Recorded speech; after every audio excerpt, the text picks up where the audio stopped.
ఏపీలో పోలింగ్ తర్వాత జరిగిన హింసాత్మక ఘటనలపై డీజీపీకి నివేదిక ఇచ్చింది సిట్. అమరావతిలోని డీజీపీ హరీష్ గుప్తా ఆఫీసుకు వెళ్లిన సిట్ చీఫ్ బ్రిజ్వాల్ 150 పేజీల నివేదికను సమర్పించారు. తిరుపతి, పల్నాడు, అనంతపురం జిల్లాల్లో పోలింగ్ తర్వాత హింసాత్మక ఘటనలు జరిగాయి. తిరుపతి పద్మావతి మహిళా యూనివర్సిటీ ప్రాంగణంలో చంద్రగిరి టీడీపీ అభ్యర్థి పులివర్తి నానిపై దాడి జరిగింది. పల్నాడు జిల్లాలోని మాచర్ల, నరసరావుపేట, సత్తెనపల్లితో పాటు పలు ప్రాంతాల్లో ఘర్షణలు జరిగాయి. అలాగే తాడిపత్రిలోనూ ఉద్రిక్త పరిస్థితి నెలకొంది. ఈ ఘటనలపై 2 రోజుల పాటు దర్యాప్తు చేసింది సిట్. ఒక్కో జిల్లాలో ఒక్కో సిట్ బృందం దర్యాప్తు చేసింది. ఘర్షణలకు గల కారణాలు, నమోదైన కేసులు, ఇలా అన్ని వివరాలు సేకరించారు.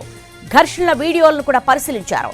పూర్తి స్థాయిలో దర్యాప్తు చేసి బ్రిజ్వాల్ కు నివేదిక ఇచ్చే సిట్ బృందాలు ఆ నివేదికలను డీజీపీకి అందజేశారు సిట్ చీఫ్ బ్రిజ్వాల్.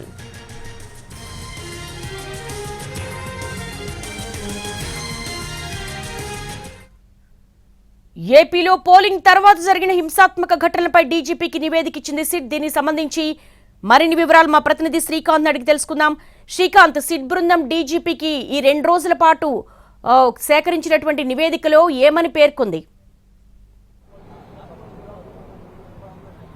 ప్రధానంగా కూడా పోలింగ్ తర్వాత ఏపీలో జరిగిన అల్లర్లకు సంబంధించిన పూర్తిస్థాయి నివేదికనైతే సిట్ అయితే కొద్దిసేపటి క్రితమే ఏపీ డీజీపీకి అయితే అందజేయడం కూడా జరిగింది. సిట్ చీఫ్ గా ఉన్నటువంటి వినీత్ బ్రిజ్లాల్ అయితే మొత్తం ఎవరైతే ఆ టీం మొత్తం 13 సభ్యుల బృందం కూడా 3 ప్రాంతాల్లో, అటు తిరుపతి కానీ, ఇటు మాచర్ల, అటు విధంగా తాడిపత్రిలో విచారణ కూడా 2 రోజుల పాటు జరిపాయి. ఆ మొత్తం విచారణలో గుర్తించినటువంటి కీలక అంశాలన్నింటినీ కలిపి 150 పేజీల సుదీర్ఘ నివేదికనైతే ప్రస్తుతం డీజీపీకి సిట్ చీఫ్ వినీత్ బ్రిజ్లాల్ అయితే ఇవ్వడం కూడా జరిగింది. ఇందులో ప్రధానంగా ఎవరైతే పోటీ చేసిన ప్రధాన రాజకీయ పార్టీలకు సంబంధించి వైసీపీ నుంచి ఎమ్మెల్యేలు ఉన్నారు, సిట్టింగ్ ఎమ్మెల్యేలు ఉన్నారు, ఎమ్మెల్యే అభ్యర్థులు ఉన్నారు, మరోవైపున టీడీపీ నుంచి క్యాండిడేట్లు కూడా ఉన్నారు. వీళ్ళందరి మీద కూడా దాడులు జరిగిన పరిస్థితుల నేపథ్యంలో ఈ దాడులకి ఎవరు ప్రోద్బలంగా అండగా నిలిచి దాడులకు వాళ్ళ ప్రత్యక్ష ప్రమేయం ఎంతవరకు ఉందనే అంశాలతో పాటుగా ఎవరు ఈ దాడులకి ప్రధాన కారణం వైఫల్యం, అంటే పోలీసు వైఫల్యం, లేకపోతే ఇతర కారణాలు ఉన్నాయనే అంశాల మీద కూడా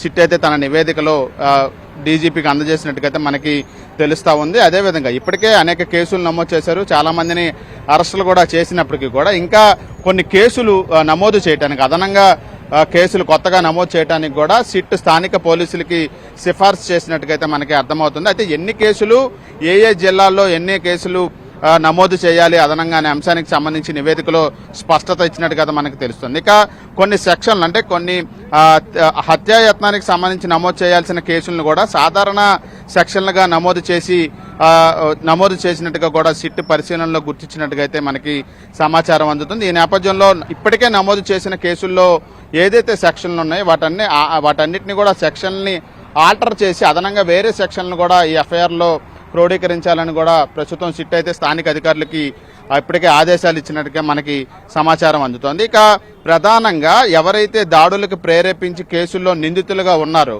వాళ్ళందరూ ఇప్పుడు ఎక్కడున్నారు, వాళ్ళందరూ ఎస్కేప్ అయ్యే వరకు పోలీసు విచారణ, దర్యాప్తు ఎందుకు వాళ్ళని అరెస్ట్ చేయలేకపోయిందనే అంశాలకు సంబంధించి కూడా పూర్తి స్థాయిలో సిట్ నివేదికలో అయితే స్థానిక అధికారులకు ఎటువంటి ఆదేశాలు ఇచ్చిందనే దాని మీద అయితే దాంట్లో కూడా స్పష్టతగా ఇచ్చినట్టుగా తెలుస్తుంది. ఎందుకంటే దాంట్లో కీలకమైనటువంటి ప్రధాన పార్టీలకు సంబంధించిన నేతలు కూడా నిందితులుగా ఉన్న నేపథ్యంలో వాళ్ళ అరెస్టులు ఇంతవరకు ఎందుకు జరగలేదు అనే అంశాన్ని స్థానిక అధికారులు ఇచ్చిన సంజాయిషి ఏదైతే ఉందో దాన్ని కూడా ఈ నివేదికలో పొందుపరచడంతో పాటుగా ఎటువంటి అరెస్టులకి సంబంధించి ఎటువంటి తదుపరి చర్యలు తీసుకోవాలని వాళ్ళకి ఆదేశాలు ఇచ్చారో కూడా సిట్ నివేదికలో సిట్ బృందం అయితే స్పష్టంగా డీజీపీకి ఇచ్చిన నివేదికలో తెలిసినట్టుగా అయితే మనకి అర్థమవుతోంది. దీంతో పాటుగా రానున్న కౌంటింగ్ తర్వాత కూడా దాడులకి అవకాశం ఉన్న నేపథ్యంలో ప్రస్తుతం ఈ అల్లర్లు జరిగిన ప్రాంతాల్లో ఏ విధమైన భద్రతను కట్టుదిట్టం చేశారు, ఎటువంటి చర్యలు తీసుకున్నారు, ఇక ఇంత పెద్ద ఎత్తున దాడులు జరుగుతుంటే పోలీసులు ఎందుకని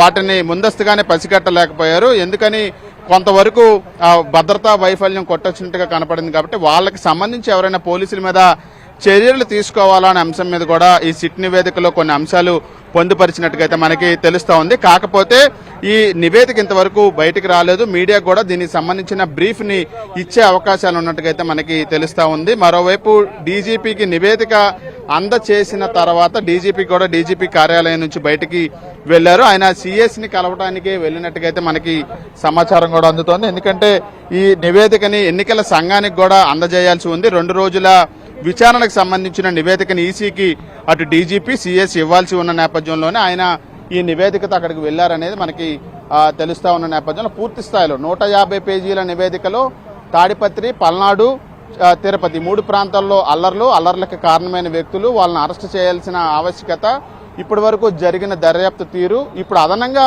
ఎటువంటి కేసులు పెట్టాలి, ఏ విధంగా సెక్షన్లు ఆల్టర్ చేయాలి, అన్ని అంశాలకి సంబంధించిన రిపోర్ట్ని అయితే సిట్ డీజీపీకి అందజేసినట్టుగా మనకి తెలుస్తా ఉంది. దీనికి సంబంధించిన అఫీషియల్ గా ఒక నోట్ కూడా మీడియాకి 5 గంటల తర్వాత డీజీపీ కార్యాలయం విడుదల చేసే అవకాశాలు ఉన్నట్టుగా మనకి తెలుస్తా ఉంది. అంటే శ్రీకాంత్, సెక్యూరిటీ ల్యాప్సెస్ ని గనక బేస్ చేసుకుంటే గనక ఫర్దర్ గా స్టెప్స్ ఏ విధంగా ఉండే అవకాశం ఉంటుంది? అంటే క్షేత్రస్థాయిలో అప్స్కాండ్ అయిన కొంతమంది నేతలకు సహకరించిన అధికారుల మీద వేటు వేసే అవకాశాలు ఉన్నాయా?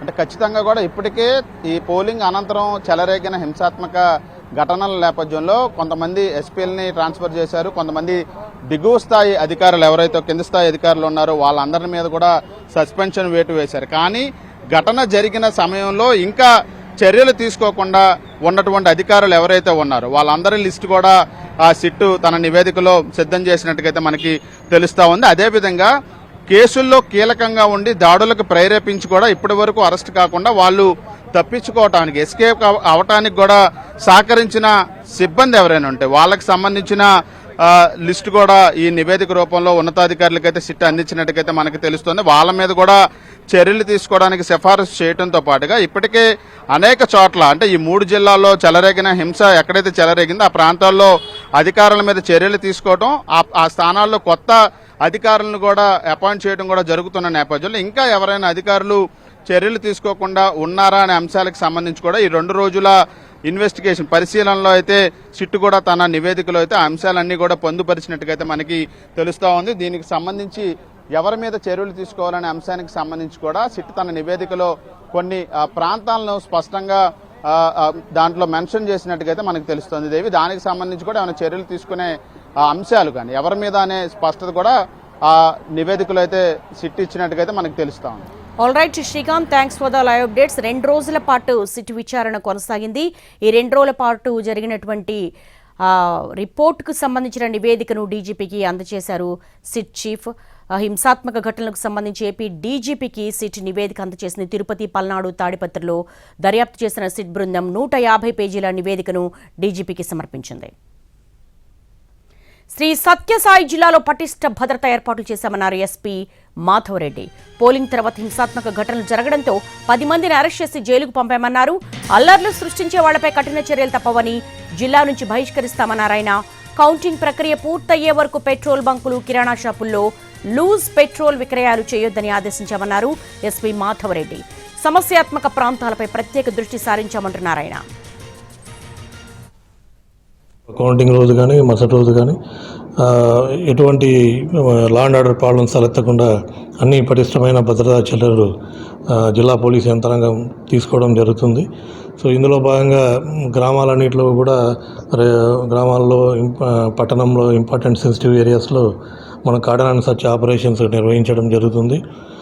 ఎవరైనా కానీ ఇల్లీగల్ మెటీరియల్ లైక్ ఆర్మ్స్ కానీ, అమ్యునిషన్ కానీ, ఆర్ స్టోన్స్ కానీ ఇవన్నీ కూడా గ్యాదర్ చేసుకొని ఉంటే వారి మీద స్పెసిఫిక్ కేసెస్ పెట్టడం జరుగుతుంది. వారందరినీ కూడా రిమాండ్ పంపించడం జరుగుతుంది. పోల్ వైలెన్స్లో ఇన్వాల్వ్ అయిన వ్యక్తులందరినీ కూడా వారిని కూడా రిమాండ్కి పంపించడం జరుగుతుంది. పెట్రోల్ బంకు వీళ్ళందరికీ కూడా నోటీసులు ఇవ్వడం జరిగింది. ఎక్కడ కూడా లూజ్ పెట్రోల్ అనేది వాడకూడదు అనేసి.